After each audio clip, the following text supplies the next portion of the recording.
Allô, Nissan? Hey, grosse tempête, hein? Hey, Karine, oui, je sais, les vilains bonhommes de neige sont de retour. Mais avec le Nissan Rogue à traction intégrale, c'est pas stressant. Exact, il est conçu et testé pour nos hivers. Oh, Karine, il y a un bonhomme dans le Rogue. Ah, c'est correct. J'ai allumé les sièges chauffants.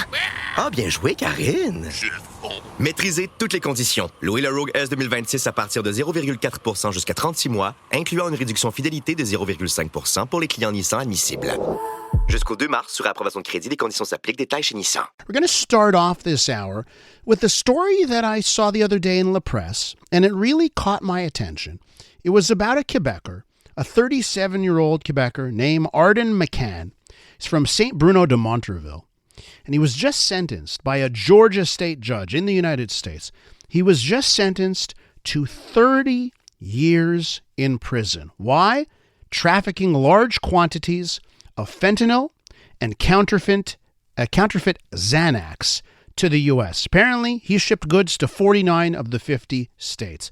So that got my attention. What else got my attention is that, this story comes at a time where there is a heightened scrutiny of Canada's role in the opioid crisis in the U.S. Of course, Donald Trump has been taking aim at Canada over just that. So I wanted to bring Ari Goldkind onto the program, criminal lawyer and legal expert. Ari, welcome to the show.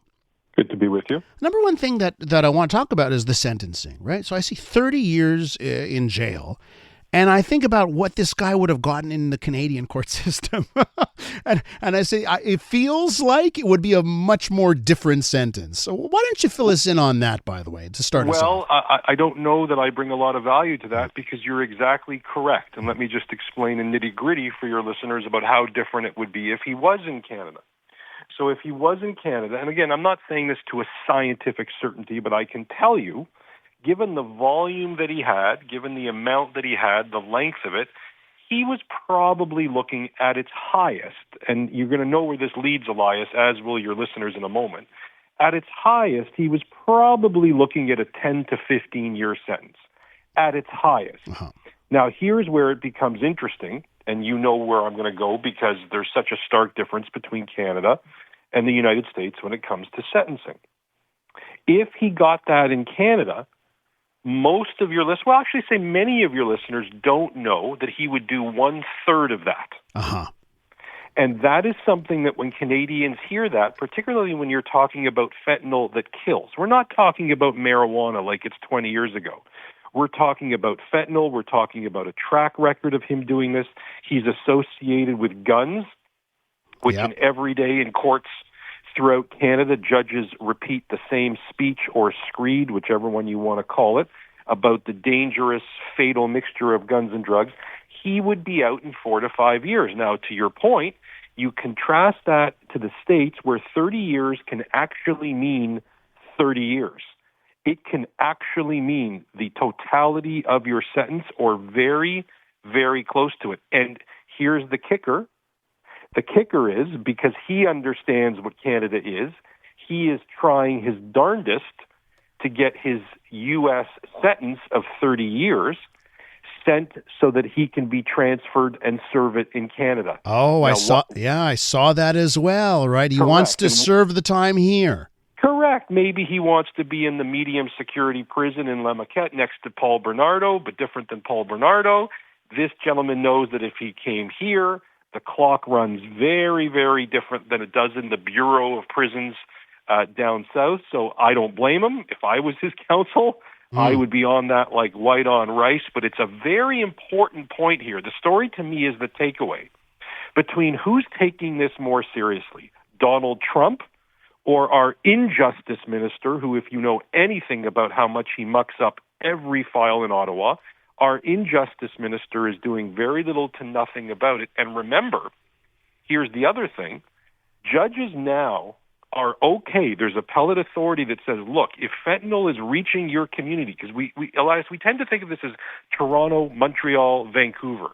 But this drug is spreading its tentacles into smaller towns of Canada and making once nice places that you and I would move to get away from Toronto and Montreal. Mm-hmm. It's making them uninhabitable. So this is a real, real problem. And just look at the difference of response between Canada and the U.S. And this story is a perfect example of that. But I do need to point out just how long this man was doing this, Arden McCann, between 2015 and 2020, through just a couple of what they call dark web platforms. All on Bitcoin. All on Bitcoin, all cryptocurrency, shipped over 8,000 orders worth more than $10 million. So that's a lot of stuff that was going from Canada to the U.S., which again highlights the growing issue between Canada and the U.S. on drug trafficking between the borders. And here's the other interesting point, and maybe this occurred to you. There's a very famous case right now just outside of Toronto of a man named Kenneth Law. He was sending all of these salts to people around the world to help them kill themselves. Yes. Now, he's being charged with murder, but he is not making them do it. He's not making the suicidal go through with it, but he's now charged with murder, an issue before the Supreme Court as to whether that's murder. Arguably, what the man we're talking about here, by sending all these synthetic opioids, which are cheap to produce, he knows that death is going to ensue. He knows that there are going to be overdoses.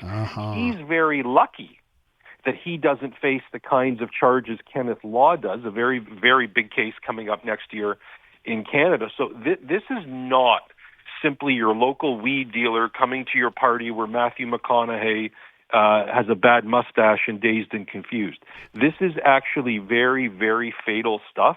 And again, I think the takeaway for your listeners is just the stark difference between how our country takes this seriously or not versus Trump now very openly and his administration going after this. Not just a talking point on the campaign trail in Trump Force One. He's going to put a lot of prosecutorial oomph behind this, and I can assure you in Canada, we are not. We're wrapping up here with Ari Goldkind, criminal defense lawyer. And so, Ari, listen, I just want to pick up on one thing that you said. You were talking about our justice minister, okay? You called him injustice minister, so I got to highlight that. So a riff for Annie. Correct me if I'm wrong. When he was named, I thought because did you go to school with him or something? I did. Same class. I think you were like crossing your fingers and hoping for better. Were you not? How you remember that, Elias? Because your listeners should know we don't pre-tape that. We don't. How you remember me saying that a couple of years ago? I don't even understand. You must be a savant. But yeah. Okay, so I'm not off base here. Good. Tell me. But I don't even understand how you. I mean, look, you should be predicting the lottery numbers for tonight. That being said, same class, lovely guy. Thought he was a very, very bright guy back then. Corporate law focused. The justice minister file, and I'm assuming we have 30 to 60 seconds. Yeah. You've now seen in the United States how the Titanic has moved away from the iceberg when Trump won. You don't have to like him, okay? But he is literally speaking in a populist way to the issues that matter to people. We have an injustice minister here who's focused on online harms. If you say the wrong thing about immigration, he wants you arrested. If you say the wrong thing about immigration, that online, I don't know it's going to go through now that they're done theoretically. But he has not turned his attention to what concerns Canadians, which is the rise of crime, the rise of home invasions, the rise of carjacking, the issues in our bail system, and the general feeling. And whether a feeling is right or wrong, Elias, it doesn't matter. Feelings come from somewhere. And the general feeling that we are letting criminals run the roost and taking powers away from police, and there has been no sign from his office in any realistic way that he is listening to and respecting the desires of Canadians to go back to 20, 30 years ago where you didn't have to lock your door or put your car keys in a Faraday bag or whatever you call it every night when you go to sleep. And I find that to be an injustice because, to end in 5 seconds, what's the number one purpose of a government? It is to keep the citizens safe. On that notion, Elias, this government has totally failed, and I don't think they get called on the carpet enough for it. I'll give you a little bit more time here, Ari, because I sense disappointment in your voice, and I just Very much. It sounds like you're disappointed because you thought this was a guy that really we could expect more from. Not only more from, but back then U of T was the best of the best. It wasn't, what it's become now, like all the other schools where it's become political, and the issue I'm talking about. It was the best of the best, the smartest of the smartest. These are not complex issues, Elias. Nothing I'm talking about the jail system working properly, bail working properly, criminals not having every opportunity to offend and hurt people. And, I say that as a criminal defense lawyer. I feel it, touch it, see it every day. People think, oh, you're a traitor to it. No, but I don't bury my head in the sand. I have a problem with the fact that the Canadian people now seem to have been left to the wolves by the Trudeau government. And why is Pierre Poilievre moving the needle? It's not because he's splitting the atom.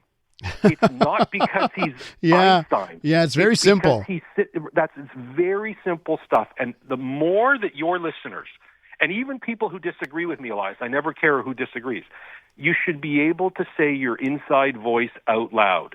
And when it comes to the justice file, the immigration file, the bail file, this injustice minister is more concerned with silencing your listeners than listening to them and respecting them. And when I think that the ordinary average taxpayer does not matter, does not have a vote, is not cared for by the elites in Ottawa who have private security, private cars, private security details, to me, it's a real abdication of why we pay our taxes.